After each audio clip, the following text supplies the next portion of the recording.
It sounds selfish when you say how to connect with virtually any strategic partner, VIP, client, get tons of referrals. But the way I look at it, it's very simple, is how can I give as much as humanly possible to someone? It feels great to give for me. So that's kind of the premise that I look at when I'm thinking of connecting with someone. That's the underlying question I ask. What does this person need or want, and how can I help with their biggest goals?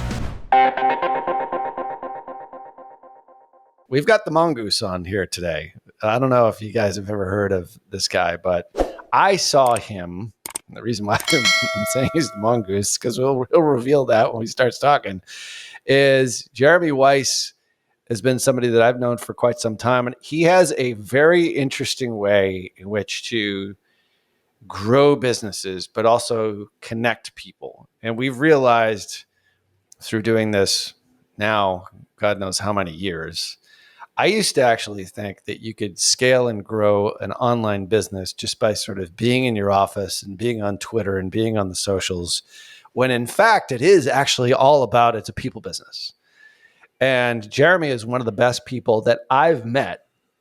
And he has an intentional strategy on how to leverage relationships to the point where he does it so effortlessly. He does it without stalking, without being weird, without, just doing it naturally, and it feels natural. And did we lose Lauren? I think we lost Lauren. We'll just keep going. So I'll keep doing the intro. And so today, Jeremy's going to be talking about how to connect with virtually any VIP client, anyone that you want to know to help scale and grow your business and get lots and lots of referrals. And for myself, referrals and relationships have been one of the huge ways that we've grown our business. And if you're not doing it, then we're going to get a step-by-step strategy here today, which fortunately I was able to see your talk in Austin a few months back, and you didn't really realize you were unconsciously conscious or unconsciously unconscious about how you actually did it. And you're going to explain that methodology here today. So welcome to Perpetual Traffic, Dr. Jeremy Weisz. Ralph, thanks for having me. I really appreciate it. And we know, like you said, we known each other for quite some time. And then in Austin, Jason Swank's event, talked about the, I couldn't think of a better name, but I call it the non-stalking stalking method. Yeah. Right? Because like you said, you can't be stalking people, but so it's kind of non-stalking stalking. And basically it's how to connect with virtually any partner, VIP, client, and get tons of referrals. How did you come upon this strategy? Did you, because it's unique, and I've never seen anybody do it in a methodical way so that it doesn't come across as forced. It's just sort of a natural extension. And there's a lot of reciprocity, I think, that probably goes into it. And also you just being a nice guy, like genuinely wanting to help other people. Did you realize that when you started your business and when you were starting your professional career, like this was going to be a way in which you were going to grow? Did you stumble on it? Like, how did it all kind of evolve? I guess I'm more interested in that. Yeah, like you said, it was definitely subconscious, right? I just stuff that I do. And when I was going to ask to give a talk, I just looked and reverse engineered what I actually do. And it just happened over time. And it kind of goes into the premise of really it sounds selfish when you say how to connect with virtually any strategic partner, VIP, client, and get tons of referrals. But the way I look at it, it's very simple, is how can I give as much as humanly possible to someone? Like it feels great to give for me. And so that's kind of the premise that I look at when I'm thinking of connecting with someone, right? Mm-hmm. So even like for you, Ralph, I'm like thinking, that's the underlying question I ask. What does this person need or want, and how can I help with their biggest goals? Right. And that's it. And here's the other thing about that, Ralph. I don't expect anything in return. So I'm not doing it because I want something. Okay. And you mentioned before we hit record about like, we live in a capitalist society. Like, what do you want here? But ultimately I think, okay, with someone, I want to give as much as humanly possible to them. And there's a certain criteria I use for choosing that person to give to. Okay. That person also has to be a giver. That person also has to be nice. And so choosing the person that I'm going to give to is really important, because and Adam Grant has a great book, Give and Take. If you give to someone constantly who is just a taker, like, you want there to be like that ebb and flow with the person, Right. So that is essential in the process, to give to a giver also. Yeah, I think that's a super important part to this. Otherwise, it really doesn't work really from a business standpoint. And I think the thing is it doesn't come across as transactional. It comes across as genuine. Like, I genuinely want to help, but there's an implication or an implied goal here that, I mean, we're all doing this like for higher value, like more than just creating relationships and having good friendships. I mean, obviously at the end of the day, it's not really, nobody says on their deathbed, geez, I wish I spent more hours at the office.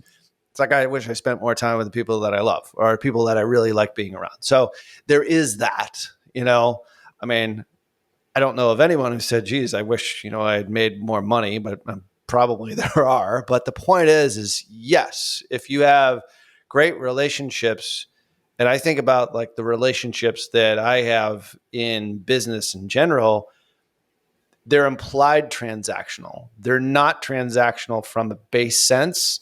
Like, we're not friends because we're like, hey, I can get something from you and you can get something from me. We genuinely like each other. And then it's like oh, by the way, maybe we can actually work together on this whole thing.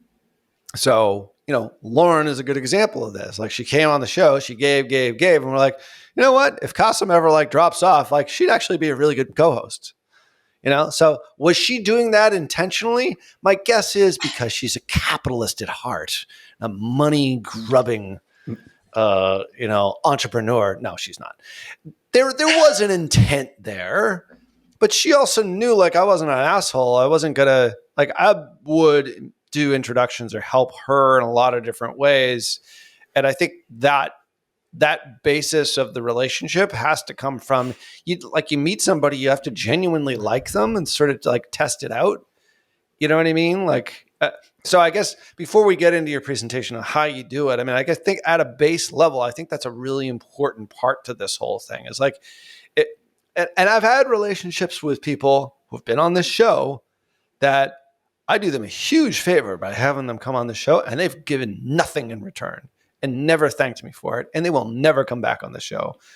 No names being mentioned. Some big names too, because they're just selfish assholes.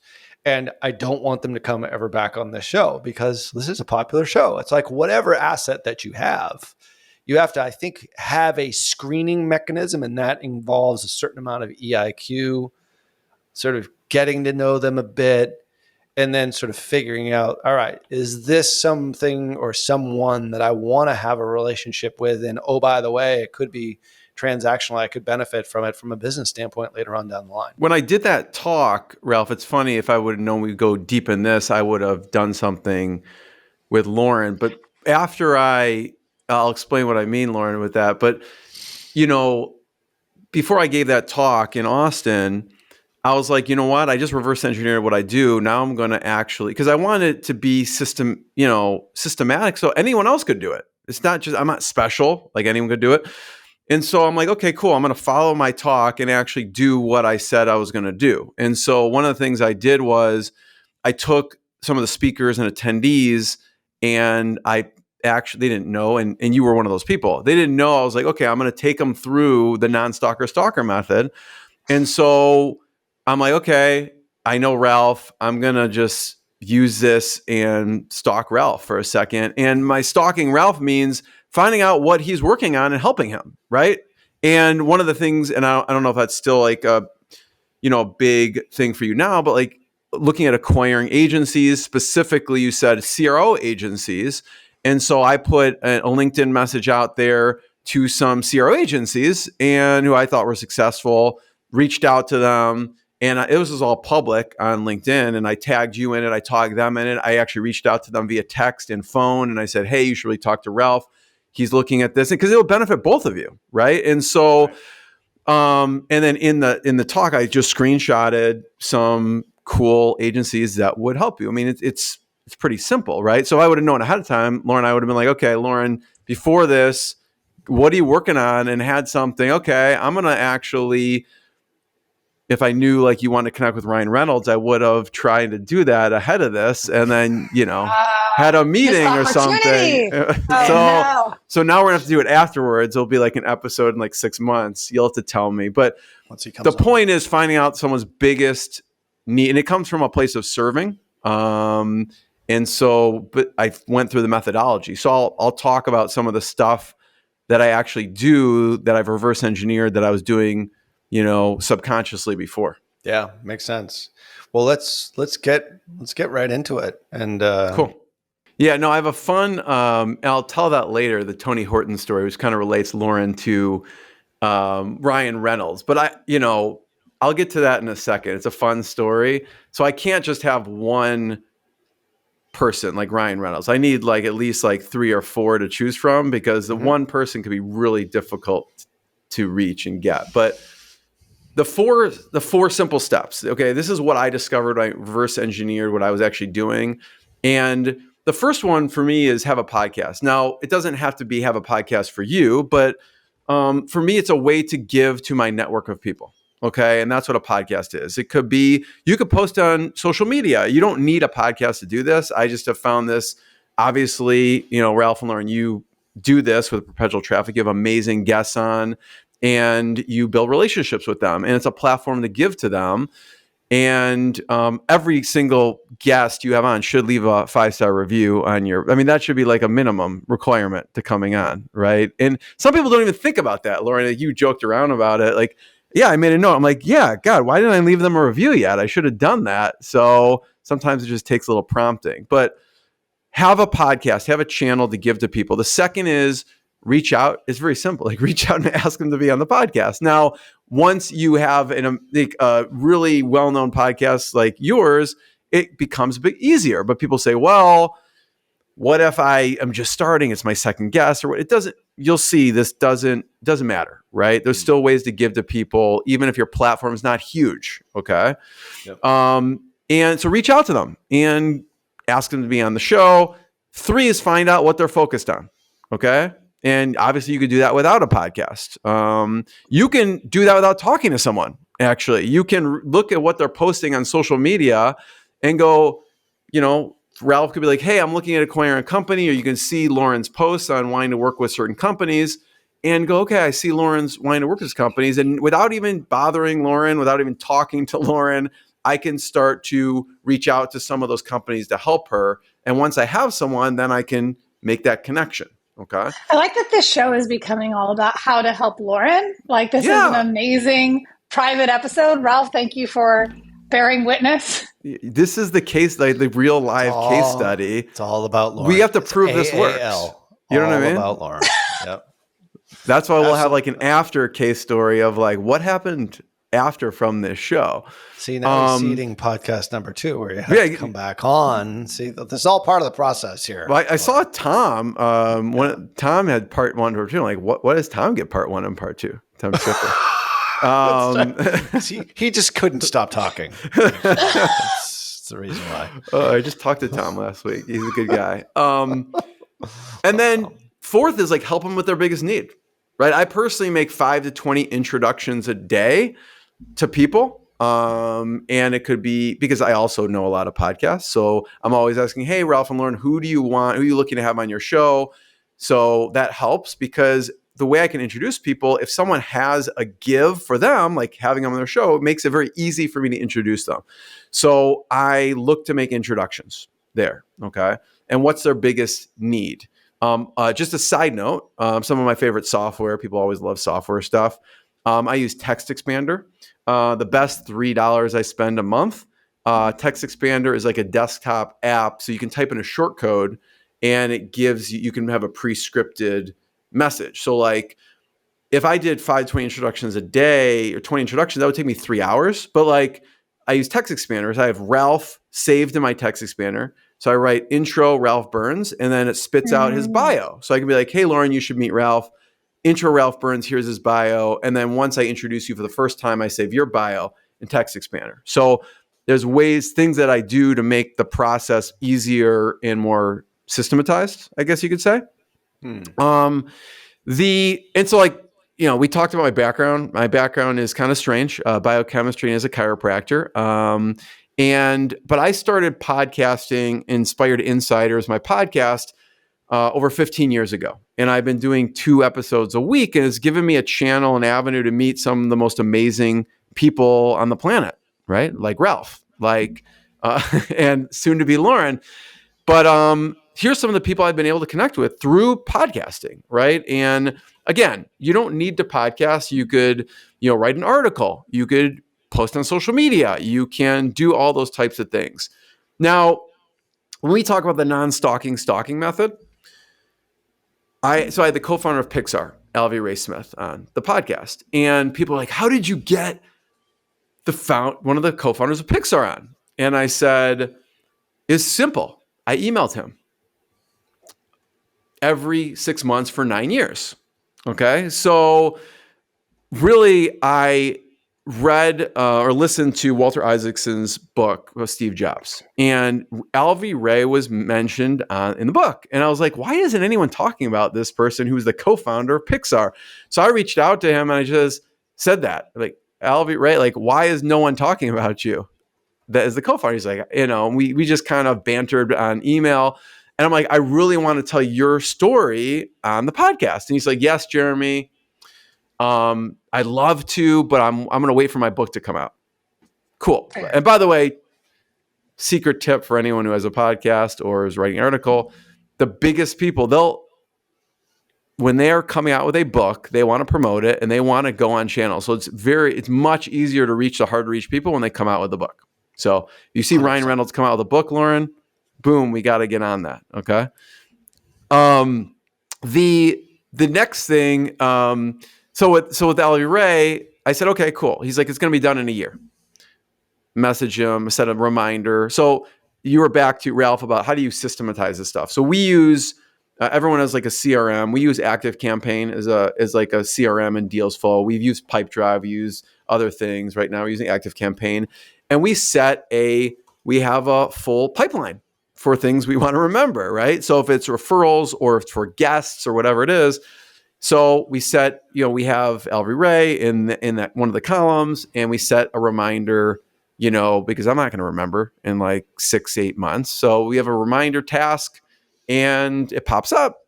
We have, by the way, have a weekly 2-time-a-week meeting to go over this. So with the team, so I'm held accountable just from like the system standpoint. Okay, it doesn't have to be on you. I would forget all this stuff. I had a twice-a-week meeting with 2 other team members to make sure I go through this. And it's literally a working session. So it's not a session where, okay, we're just chatting. We're like, okay, here's the task. Message that person, message that person, message that person. So I'll talk a little bit because Ralph, I know for listeners, having a system behind this is critical. So anyways, the task comes up in whatever, he says it's going to be done in a year. So I think I set it for 10 months. And I'm like, hey, how's the book coming? Blah, blah, blah. And he's like, yeah, it's not close to being done. Then, okay, 6 months, 6 months, 6 months, not done, not done. And so it became this running joke. Like, are you sure you're working on a book? Or are you just like pushing me off here? You're blowing me off, I think everybody. I think at one point I said that. And he's like, no, I swear. Anyways, 9 years later, I had him on. He, by the way, scheduled within that year, and then he canceled. And I'm like, oh my God. And he's like, I swear I was in the hospital. And so I'm like, I believe you. It's fine. And so we finally got it done. But speaking of the giving part, you can see here on the screen, we have Alvy Ray. We have, who's Dr. Scott Gray?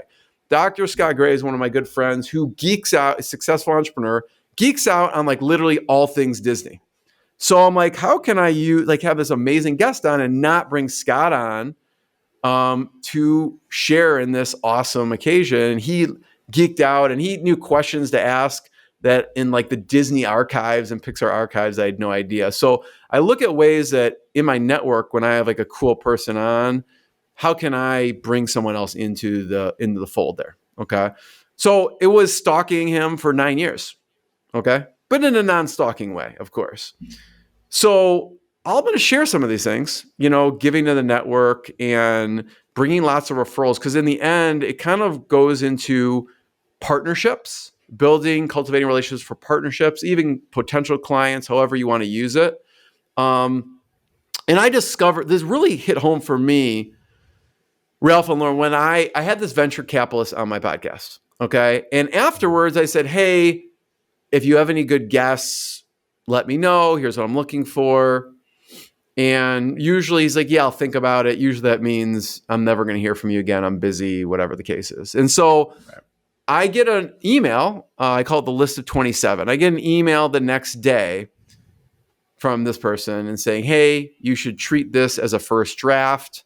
I'm like, okay, cool. And he lists 27 people. And just to give you an idea of the caliber of people on that list, Yuri Levine is one of them, the founder of Weisz, who sold to Google for over $1 billion. Those are the people on the list. Number. Yeah. I'm like, what's the second draft going to be like? This first draft is pretty cool. But I didn't, the thing is, I didn't just feature him on the podcast. At first glance, it looks like, okay, you just had this person on and he delivered you 27 of the most amazing people. When I look back, that's not what I actually did. Okay. Here's some of the tactically. So I did feature him on my podcast, right? Gave to him that way. I posted 2 times on LinkedIn because he was coming out with the book. So I promoted on LinkedIn 2 times, promoting his book, tagging other founders who I think would really like the book. I then went on to mention his book on the next 5 podcast episodes that I did, promoting it even further without even having to be there. I then introduced him to other podcasters that he can go on and promote his book. I then introduced him to past guests who were successful at launching books so that he could learn from them and what did they do.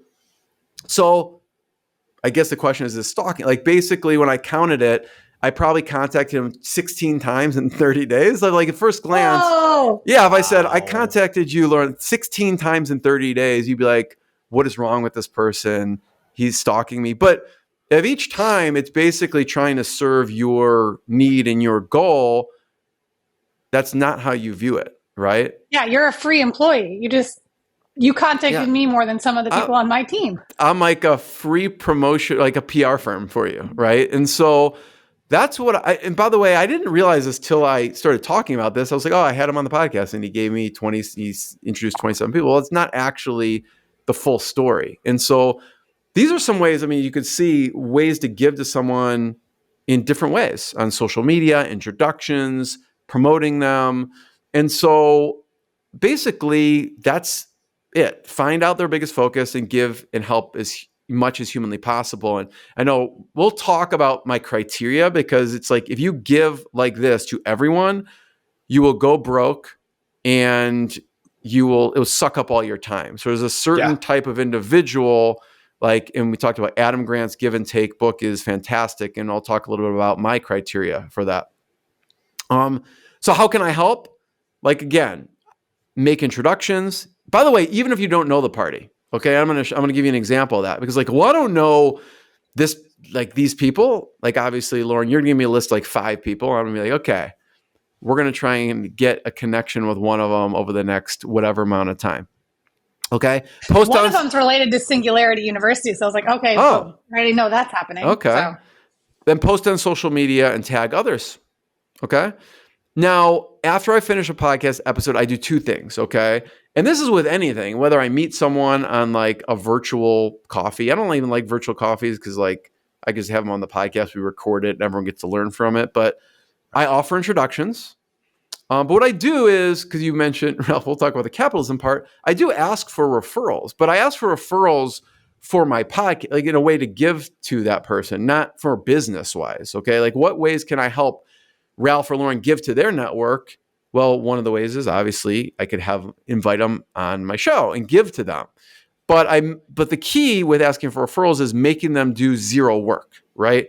Both of you are super busy. Even if you have the best, like we're talking Ian Garlic here, okay? He should have referred me to Lauren to have on my podcast. He never did.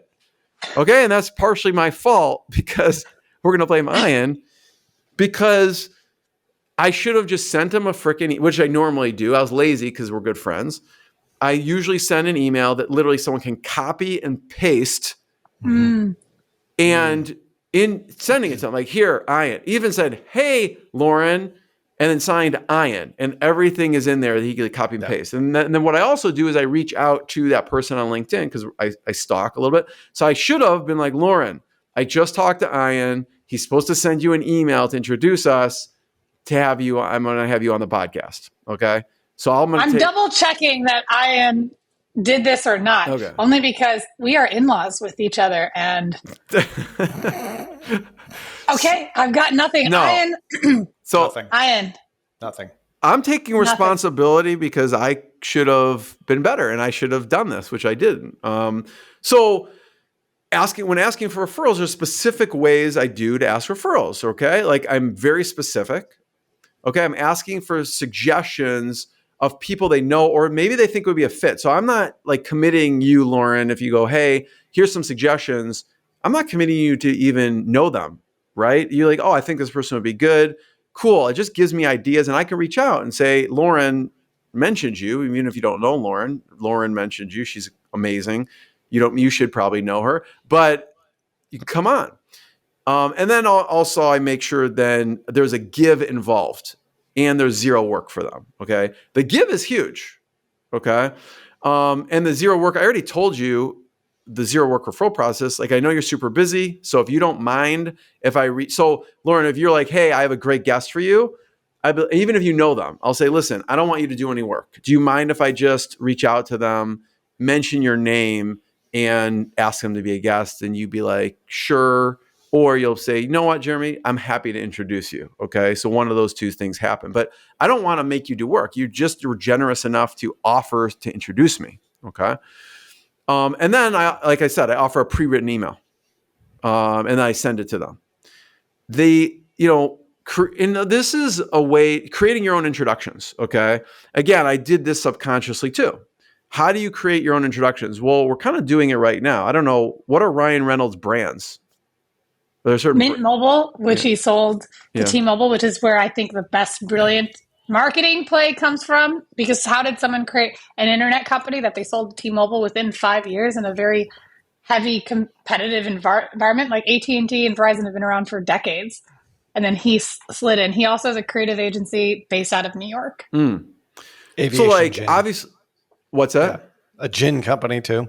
Gin, yeah. Oh yeah, aviation gin. Mm-hmm. So it's like this podcast has gotten over its lifetime millions of downloads, hundreds of thousands a month. So who knows? Maybe he wants to promote one of those on this podcast. These are agencies and marketers. I think we all have at least one bottle of alcohol nearby. Totally. For difficult client calls. So like creating our own introductions, this relates to what we were just talking about because how do we promote other people or companies on the podcast in this case? Give to them, have people check out what they're doing and mention them. Now we could reach out to Ryan and say, hey, we talked about all your companies. Lauren is just a huge fan of the work you've done, et cetera.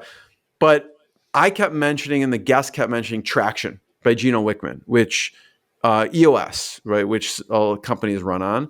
And he kept coming up. I kept mentioning him. And then I said, I reached out. I said, Gino, we've probably mentioned your book 5 times a week. I'm just letting you know. People love it. I love it. That's it. I didn't expect anything. I'm just sharing. We're basically giving you tons of shout outs.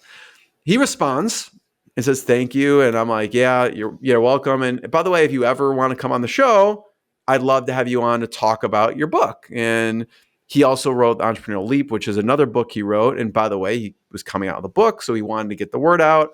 And I was happy to facilitate. And so through that, we just formed a relationship. And we created that introduction through just giving to him without talking to him and promoting what he's working on.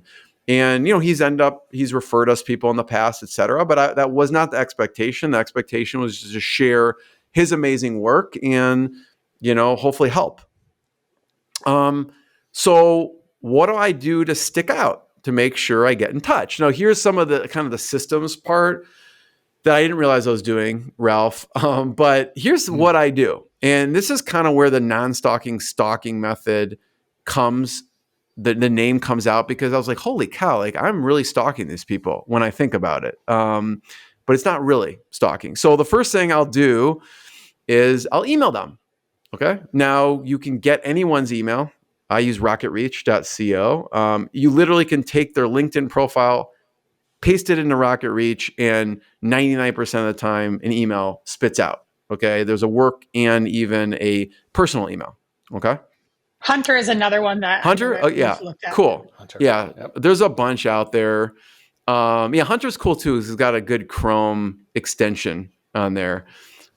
Even you can get, and I don't suggest anyone use this, but like you can get anyone's information on there. Okay.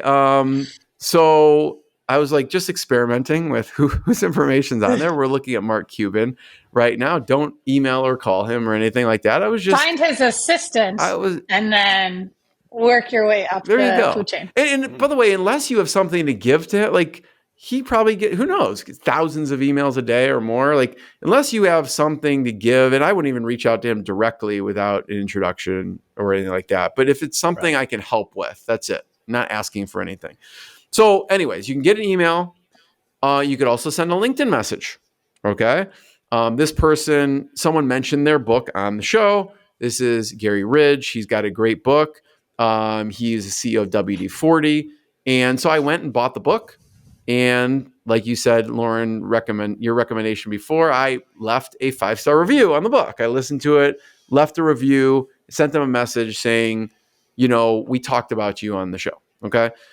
Email, LinkedIn, and send a Facebook message. Okay. And then also send a message through a contact form. By the way, I'm doing this all within maybe 3 hours. Okay. So this is not like spread out over time. And by the way, it has to be all this criteria above, which you give and everything like that. But I'll go through how, and sometimes I'll send a physical gift in the mail as well. Now I can't do that within 3 hours, but all the other things, then send a physical gift. So if you don't want to seem like a stalker, okay. This is a lot. Like, are you just like also DMing them on all these? Like, this is overwhelming. So you have to write an extra sentence in the message. Okay.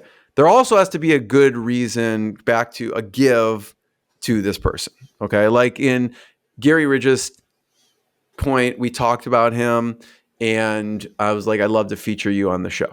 Okay. But there's one line, if you don't include this, you will be like seem like a stalker or a bot or just robotic. And so what I include in there is if I'm sending to a message on LinkedIn, let's say, I would say, hey, Lauren, this is through LinkedIn. You may never check your LinkedIn messages. So I sent you an email and also a quick Facebook message because I'm not sure what channel you check most. Okay. Because I'm saying I'm an actual human reaching out and I just don't know. Because you could, Lauren, never check. I mean, I'm sure you check your Facebook or whatever, but like you can never check LinkedIn. Things get buried in there for like years. And so it's totally viable that literally they may only see one of the 4 messages. Okay. Right. Sure. So another example, a listener suggested Dan Grunfeld and his book By the Grace of the Game. And so I'm like, okay, cool. I look him up and I did some research and I'm like, oh God, this guy's like, I'm literally like, how popular is it? How aggressive? Basically how popular is how aggressive should my outreach be? Okay. And so I looked him up and I'm like, okay, this guy's got stuff in the New York Post. He's got stuff in the USA Today, in the Washington. This is legitimate. My outreach I got to step up my game with this outreach. Okay. It's not just going to be like a simple message. So what did I do? I bought the book I listened to it. Actually, I left a 5-star review. I liked and commented on his several Twitter messages and LinkedIn. I posted about the book on LinkedIn. Again, just promoting the book. Then I reached out to him. I got his email through Rocket Reach. I emailed him. I sent a message through the contact form of their website. So these are the things I did in 48 hours. I reshared the Twitter post, LinkedIn post, emailed, sent their contact form, sent a message on LinkedIn, and CC'd also his personal email. Okay. Stalker-ish, I guess you could say. But a tad. Yeah, but like the point is I wanted to tell his story on the show, and I thought it'd be awesome, and I wanted that would be a give to him to promote his book, right? Obviously, you know how the story ends, right? He said yes, we had on, and we formed. Which yes did he say to? Did he say and acknowledge, oh, I've seen all your messages, I might as well say yes? I'd have to check on that. I honestly think it may have been through the contact form of the website, which I thought was the least likely one to get to him. Because I remember, and I think even the first time he responded, I missed it because it may have gone to my spam since it came from his contact form. And so I'm like, oh man, I can't believe he didn't respond. Like this, how did he not respond? And I look back, I'm like, oh God, this was, I missed his email by a few days. And so I messaged him. But I'm pretty sure it was, so you're playing a little I didn't mean to. Yeah, like I wasn't playing hard to get or anything. Yeah. You get a lot of emails too, I would imagine. Yeah, I mean, I use 50 to 20 a day. I use SaneBox, so like it will sometimes like goes just pushes it into a different inbox, you know, that I have. I do too. So how can you help people make introductions, even if you know the other party, and post on social? So this is a good story, and Lauren, this relates to this is the experiment we're going to do with you. Okay. So I had Tony Horton on. He behind P90X, if people have heard of it, and they've sold hundreds of millions of programs through P90X, and so I had him on after the show. I don't know why I was feeling like I needed a challenge, but I said to Tony, "Hey, what's your biggest focus right now? Like, how can I help?" And he said, "You know what? I would like to do some really one-on-one training with some like awesome people." Okay. And I said, "Okay, cool. Give me a few people you want to train, and I'm going to get you one of them in 7 days. Give me anyone." Okay. Anyone. So he said, okay, Elon Musk, Blake Griffin, Steve Nash. And Steve Nash. And I'm like, okay, all right, let's see what I can do. And, I can't believe, pause. Yeah. Steve Nash played like over a decade ago as replacing Cossum, who was useless in anything related to sports. I thought Ralph would at least acknowledge that I knew a basketball player, granted he's played on like 18 different teams, from a decade ago. Pretty good. Well, your dad played professional basketball, right? Okay. So yeah, Costa be like that guy in the middle looks like a golfer or something. I was gonna say looks like a Kardashian ex. Blake Griffin, buddy. Yeah. Wait, hold on. Do you guys know that? So this is someone I played sports with in college. She met Charles Barkley and was like, "You're the man from Space Jam." I thought she'd say like TNT, like an announcer or something. Right. Oh, no. Yeah, that's funny. That's hilarious. I'm sure people see him and have no idea who he is, you know? Oh, yeah, but that is impressive, Lauren. We'll give you props. That's your dad did play professional basketball, so, you know. Fair. But I watched it with my grandma. Your grandma. Okay.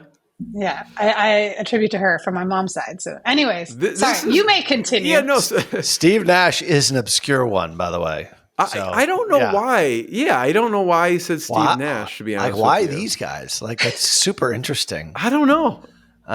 So, like, I did some research, and I'm like, Elon Musk is going to be really difficult to get a hold of. Probably. But it helps, we're talking about Tony Horton here, right? There is some street cred and, name power there. Blake Griffin, at the time, was in the playoffs. And so I'm like, he's also going to be really tough to get a hold of. Yeah. And Steve Nash, Again, was busy, but I'm like, I think I had the best chance with Steve Nash at this time, based on what I was looking at. So what I went out to do is I went out to find a mutual benefit. I'm like, how can this benefit Steve? How could it benefit Tony? Because I'm not going to approach Steve without some kind of mutual benefit. Okay. Now, I mentioned this before, the caveat, which is I look at nice people who are givers and connectors who I share values with.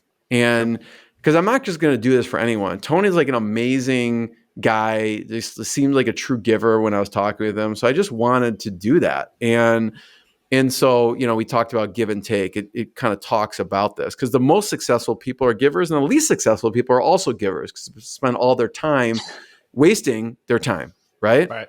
Right. So back to this, I researched Steve Nash and I found out that he has a foundation for kids to promote health. Okay. And when I found that out, I'm like, it's a done deal. We got it. And I reached out to the foundation. I'm like, hey, can you, I just talked to Tony Horton. He really wants to connect with Steve. And maybe you could do something together to benefit the foundation and do an event of some sort. Maybe raise money, maybe raise awareness or whatever it is. Sure. Do you mind if it seems like it obvious. I'm like, do you mind if I introduce you to Tony Horton? Okay. And they're like, and she responded, whoever, the lady responded within 24 hours. And she's like, yeah, definitely connect us. I connected them. And I was looking this up because I'm like, maybe I know there's something else they emailed me and I couldn't remember. This was, by the way, in 2014. This happened.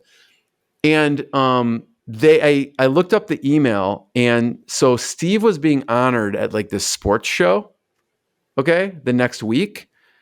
And they wrote me in this email and said, hey, Tony, and then the lady who was his wife now at the time they were engaged, are going to the show, and the person put in a call and moved us to Steve's table. So they ended up, and then they said we were able to meet at dinner. So it all happened. And by the way, they were planning to do an event, like a soccer event, with each other, like a charity event together.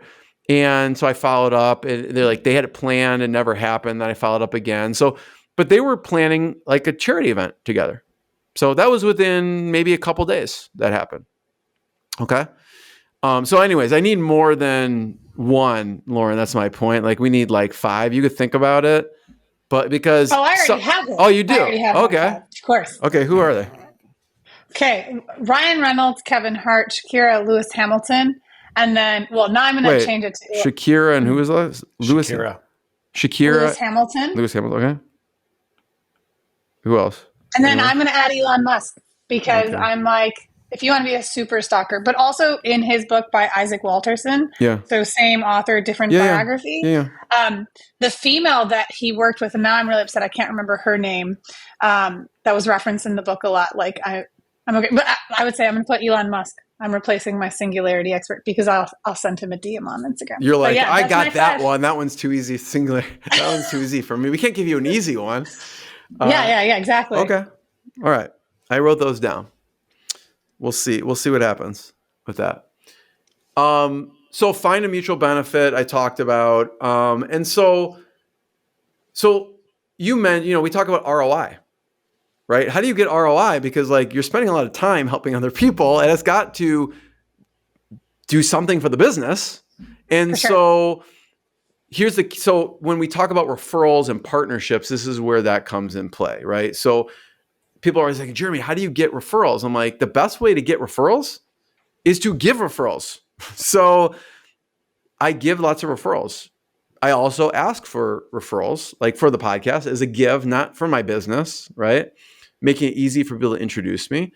And I use the non-stalker method and the zero work referral process with the other party. So those really are the steps. Give referrals, only ask if you have a give for that referral, and the non-stalker, and then the zero work referral process. Now, how can this be actionable? Like what we just did, Lauren, a little bit, like what I tell people to do is write down your 3 best referral partners. Okay. Because, okay, this is great. I connected, Steve Nash with, Tony Horton, but how does that relate to business? Well, people right now listening, including myself, like I think of who are my best partners right now. And by the way, I write down the name and profession because I tend to see trends with this. Okay, why are like 2 of the 5 or whatever, 4 of the 5 referral partners CPAs? I'm like, oh, maybe we should connect with more CPAs. So I want to give as much as humanly possible to the people who already know, like, and trust me, and I love them too.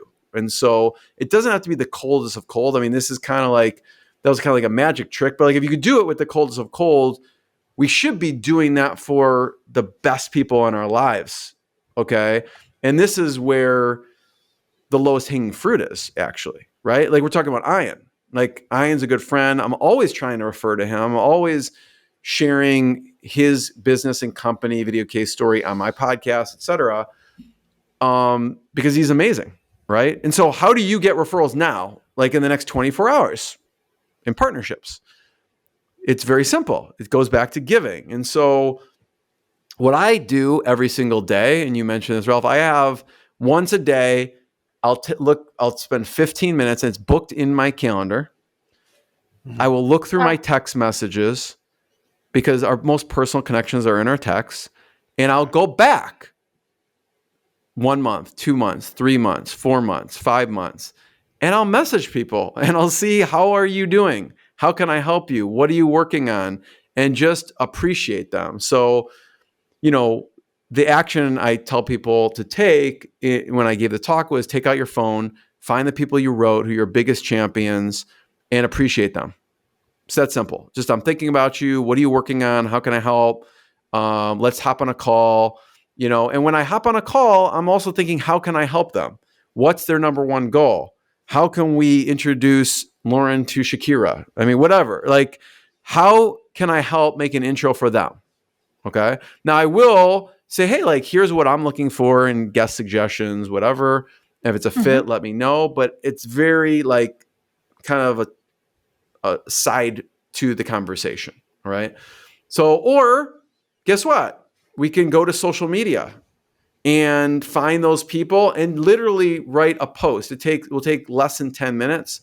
Write a post about one of those people, just talking about their business, talking about what they're working on, share what they're working on, post about them, tag other people that should hear about them. Because listen, if I don't know an introduction for Ian, let's say off the top of my head, I could still post about his company, tag a few people and say, hey, I think you dig this video case story thing, right? Or people will just find it, right? So what to include in the post, one aspect you love about them, a short bio, which you can grab from their website, and a link to their website, and tag anyone in the post that you think should see it, right? It's that simple.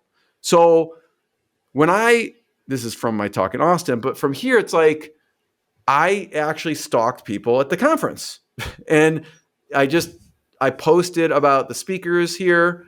You can see Ralph and Dobbin and Manish and Taylor. And I posted about each person. I posted about some of the attendees.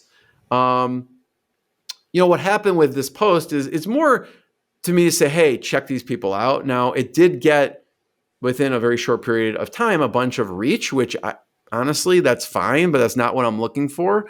I'm just looking for and engaging. Like when Jason's on stage talking at his conference, I'm taking a picture and I'm posting about it on LinkedIn. Okay. And so I'm just engaging with these people. Same thing with this person who was at the conference. I was like, I'm going to try and get them a introduction. And Danielle actually focused, she was telling me the week before, they focus on manufacturing. I'm like, oh, I know an amazing woman in manufacturing, Gina. And so I posted and just did an intro and a LinkedIn comment to both of them. They should know each other because it's mutually beneficial. Same thing with Alex, who was at the conference. I introduced him to someone who's local, Dobbin, and then here's Manish, and then the one with Ralph. This is, I was like, hey, Raphael's an amazing agency. He's got a CRO agency, and I'm like, you guys should talk. I don't know if you're at that stage where you want to sell, but maybe you just start the conversation, or maybe someone else that Ralph should meet. or vice versa. Yeah. Right. And so I kind of just tried to make connections for people. So that's it. When I always think, we were talking about this before, whenever we're in a crisis or anything's going on, we turn to our best relationship. So for me personally, I am super focused and diligent about just trying to strengthen my best relationships and delivering value to them. And that's it. And that's kind of what the non-stalking stalking method is about, is giving and not expecting anything in return, but also giving to the right people who are givers. I have one big question on this. There's no doubt that this is effective. P has a big Q. Yeah. This seems like so much time and effort. How do you, is it possible? I know you have an administrative assistant. It's is there a way to make it, obviously for the bigger names, I think, this, what was it, 17, 16 contacts that you had in a very short period of time.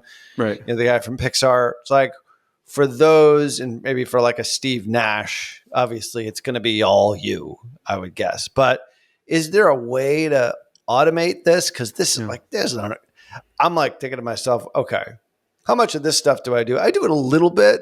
I don't do it the way that you do it, but it's how do you actually manage it so that it doesn't take up your entire day? Yeah. Great question. So I think of 80-20, right? And so Perry Marshall wrote a great book, 80-20 Sales and Marketing. And so 80-20, I love this question because it kind of goes back into three people, because it seems daunting when we think about it. But if I tell people and myself too, 80-20, the 20% of people that are going to result in 80% of the results are already referring. So if I'm just focused on 5 people or 10 people, that's it. Mm-hmm. So obviously the Tony Horton example is an extreme case, and I just wanted to, it was just for fun. I just wanted to do it. I don't suggest people do it, but really giving to the relationships we already have. And so our methodology when I looked back for saving the most amount of time, is really focusing in on who are the best relationships, who is the 20% of the best relationships. Mm-hmm. And then from there, we do have like I said, twice a week meeting, which keeps me accountable. And they're 30 minutes, and I do everything on those meetings. So I don't have to, if I'm reaching out via LinkedIn, via email, or whatever it is. And sometimes it's just to say hello, to see what they're working on, to look at their social, to say, hey, I think they're working on this. I can help them introduce someone here. And by the way, I may set a task of those 10 people on active campaigns. Okay, this, I'm not going to look and see how I can help them for another 5 months. Mm-hmm. Right. And so each week I may only have, in each of these calls, may only have 3 or 4 people to message in that half hour. Okay. And so it gets spaced out. So I'm not reaching out to 100 people at once. Right. Also, I'm extreme, Ralph, there's no doubt about it. The 15 minutes of looking through texts, when's the last time people have looked through who you texted 5 months ago? And it's probably someone you're semi-close with. Sure. And you just lost touch. It happens to me all the time. I'm oh my God. Why I haven't messaged this person in 6 months? It's crazy. So once a day for 15 minutes, literally 15 minutes. And I'm just going and saying, hey, what's up? It's nothing crazy. And I have the relationship. So I'm not having to stalk them on LinkedIn, Facebook. I have their text message. So that top 20%, I'm going to have their email. I'm going to have their text. And it's a one-step, what's going on? And that keeps me top of mind and fresh to how I can help them. Because if someone's not top of mind for me, I'm not going to be thinking of them or introducing them or, thinking anything like that. So it's me to say, oh, Ralph, I've totally forgot since our last conversation, he's actually trying to acquire businesses. There's 2 people in the past week that I think would be good introduction. So it reminds me of that person and what their goal is, or I'm going to forget and stop giving to that person. So. Yeah. So you really do focus on the closer contacts. Yes. I mean, the Tony Horton example, and the Pixar guy example. It's just to prove like it's just to prove like it actually like, does this work to like the hardest to reach people, but like does that move the needle in the business? No, like reaching the hardest to reach people doesn't move the needle in the business. And even I found, because since with we launch and run podcasts for businesses at Rise 25, and what I say is people go to like this ego thing where they want to have the biggest guests, and I'm like, honestly, the biggest guests usually aren't promoting the episode. It's like the smaller guests that are actually get the best listens and they promote it more. So yes, it's good to have some of those big guests, but people go overboard. I think it's the people behind the people usually in most cases, unless you're Joe Rogan or, at that level. I mean, at least that's what I've found. So yeah, this is, but I love that question. Do you have, like, I guess to that point, I mean, you have an administrative assistant that helps out with some of this stuff, but for the majority of it, it really does seem like it's you're just focusing your time as opposed to, hey, you could do this all week and then get nothing done, which is like the extreme example. The givers that give you said they're the most successful or the least successful. Right. Yeah. Yeah, like Adam Grant's book. That's what his research showed. For sure. Yeah. For sure. Like one of my favorite books of all time is The Go-Giver. I don't know if you've read that. Yeah, I had Bob Berg on the podcast. Yeah, I love The Go-Giver. Yeah. Bob Berg is great. I mean, I had my kids listen to it when they were young and, I listened to it plenty of times. But the point is like that has a really specific end to it. It's like there is a selfish ask at the end, but it's implied at the end of the day. And I think it's I love books where it's more of a story. Anyway, it's like the 1 Minute Manager and like the Go-Giver. It's like a fable, totally. 100%. It's a fable. It's great. It's great. It's a great way to teach a concept because people really do learn from stories, best of all. But the point is like there is a definitive end to it. And after all of this, like if you look at all of your strategies and all the stuff that you've done, and I'm saying it's a strategy, like let's just say it is what it is. I mean, has it helped? Like from a business standpoint, has it grown the podcast? Has it grown your business? Has it, not only that, but you have now probably more friends and more like, good contacts that are meaningful relationships, which is, kind of what life is all about. It's not just about like just making money. Like at the end of all of this, like what's the goal for most people? Like what should they sort of think about? Because there is a lot of effort that's involved. Yeah. Yeah. And like, it's funny because Bob Berg has a lot of books. Go-Giver is one of them. And he's got a book, Endless Referrals. And it's basically on the premise of giving, right? And this is basically what we're talking about here. And I think you hit it on the head, which is like, if you're focusing on what's the best, like if you have 5 people who have referred you over the past year and you're focusing on giving to them, do you think they've already proven to refer to you? It's not like rocket science to be like, okay, they're probably going to keep loving you and keep sending you people. So it has to result in something for the business at some point. But for me, it's not an expectation. It's kind of a weird thing. I'm not expecting anything, right? I'd love for something to happen and partner and collaborate, but that's not the expectation, Yeah. I find like when I do this, like this just happened recently. Somebody reached out to me because I always say, for anybody I've ever worked with, like reach out to me anytime. I'm happy to give you a referral reference, LinkedIn reference, whatever it happens to be. And it's like they'll reach out and I'm like, oh my God, like I've forgotten there's somebody that I could actually use right now. So it's like that reaching out, like, in this particular case, she was asking me for like a reference. And I said, she actually can help me solve a problem that I have in my business right now. It's without being asked, just doing it on your own with no expectation of real return. In that case, it was a little bit transactional because she was looking for like, hey, I got a customer, very same business. Would love to have you connect with them, obviously, for me to close this sale. So I was like, yeah, absolutely. But then I thought, like, even that unto itself, it sparked. I'm like, shit, I need to talk to her about what she does because that's important for me. Well, because you're a giver, like that's in your nature, right? Not everyone thinks like that. So everyone out here should want to give to you because you're a giver, but not expecting anything. Just because naturally that's how I am. If people connect with me, I'm like, I want to help.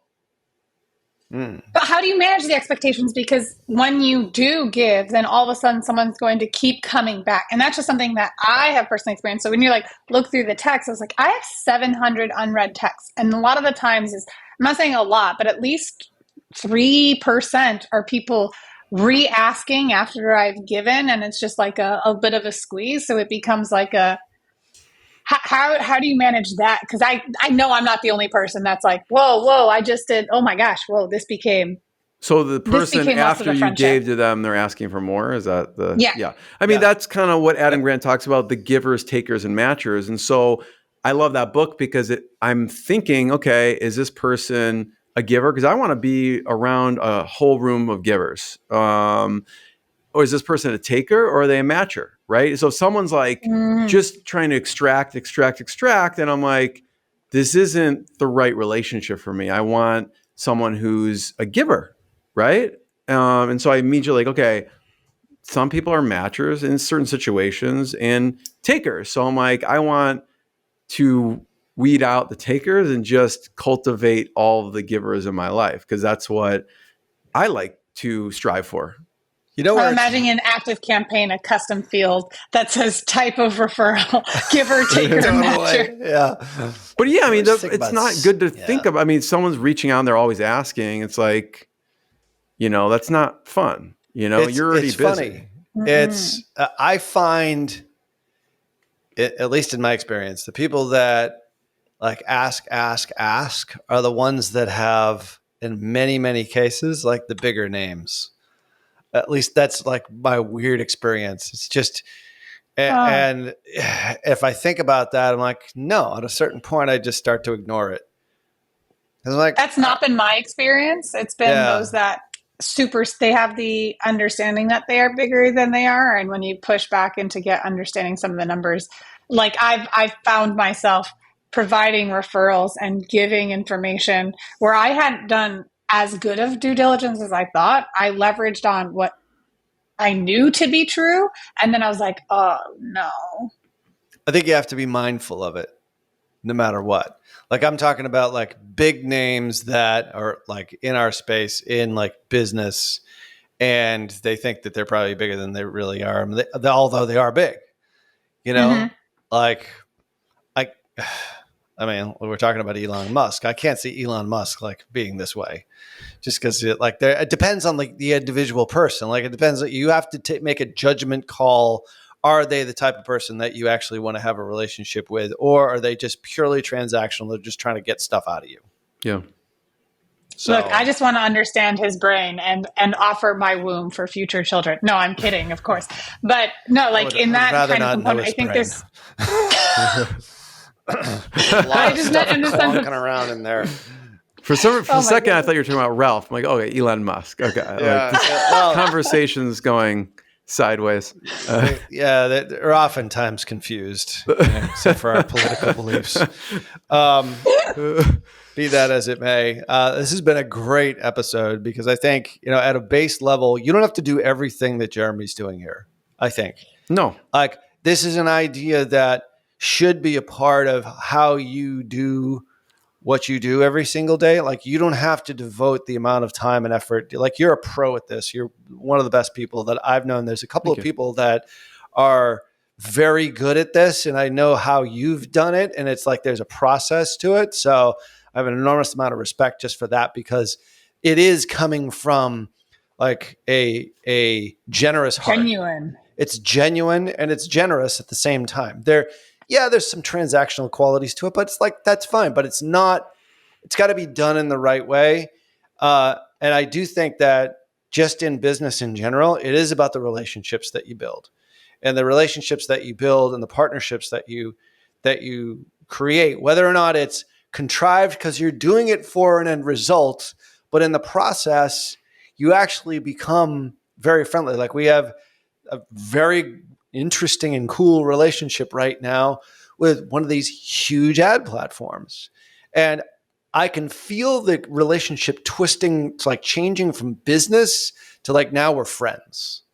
And it's like when you sort of reach that point, it's like now you've developed more than just a business referral relationship. You've actually developed somebody that if they leave that platform, they'll go on and we'll still be like, I wouldn't say friends, but close acquaintances. And you can sort of feel that happening sometimes. And that's pretty cool when that happens. And, that's, I think, it's the quality of the relationships at the end of the day here. So I think you do this better than anybody that I've met. So where can people find you? Here's the ask. Here's the transactional part of it. So where can people connect with you? And, maybe, I don't know. I know you got a podcast, but where can people find you? People can, my podcast is inspiredinsider.com. The first episode you should listen to is Ralph Burns, Tier 11. It's a great podcast. There's some really interesting founders I've had. So check out inspiredinsider.com. Rise25.com is our company. We help businesses launch and run podcasts been doing it for over 15 years, helping people connect to other people and build authority. So it's either rise25.com or inspiredinsider.com, but check out podcasts on inspiredinsider.com. That's great. And where can they connect with you personally? Like, where's your place? Like, obviously. Yeah, LinkedIn. I'm on LinkedIn. Yeah. So they can connect Jeremy Weisz, Weissz, and they can connect with me on LinkedIn for sure. Right. Or they can also DM you on Facebook and send you an email contact form. They can stalk me. I'll probably respond to LinkedIn, so you can send me. I don't know if you get a lot of LinkedIn messages, but like I don't connect with everyone, and like even from a connection request. So people who write a customized message to me, because I think it's kind of lazy when. Even for myself, and sometimes I'm lazy, but reaching out without saying, hey, like it takes an extra 5 seconds to write like a customized message of who you are and why I heard you on PT. Yeah, exactly. Insert Perpetual message. Traffic. Exactly. And it was great. Perpetual Traffic. Yeah. Right. Just say something specific. Say something. Make it sound at least like, it's not a rote thing. No. So anyway, we'll leave links in the show notes for all that over at perpetualtraffic.com, of course. And if you haven't done so already, like I said, if you're mobile right now or driving, definitely check out the YouTube version of today's show where Jeremy goes through this step by step by step. Like I said, you don't have to do everything. Like you do it to the nth degree. I find that just doing a little bit of it makes a huge, huge difference. So, and there's a lot of nuggets in there. So check that out over at perpetualtraffic.com/YouTube. So Dr. Jeremy Weisz, thank you so much for coming on Perpetual Traffic. Thank you. Thank you both. I really appreciate it. And I got out of it. This is all about me. So thank you. That's episode part 2. I have them all written down. So that's right. All right. Well, now see, that's it. That's how you lead. Like you're giving first with the ask at the end. This all makes sense. And of course, it's AAL. It's all about Lauren on this show. So, which is super important. Speaking of her, on behalf of my awesome co-host Lauren Petrullo. Ciao. Until next show. See ya.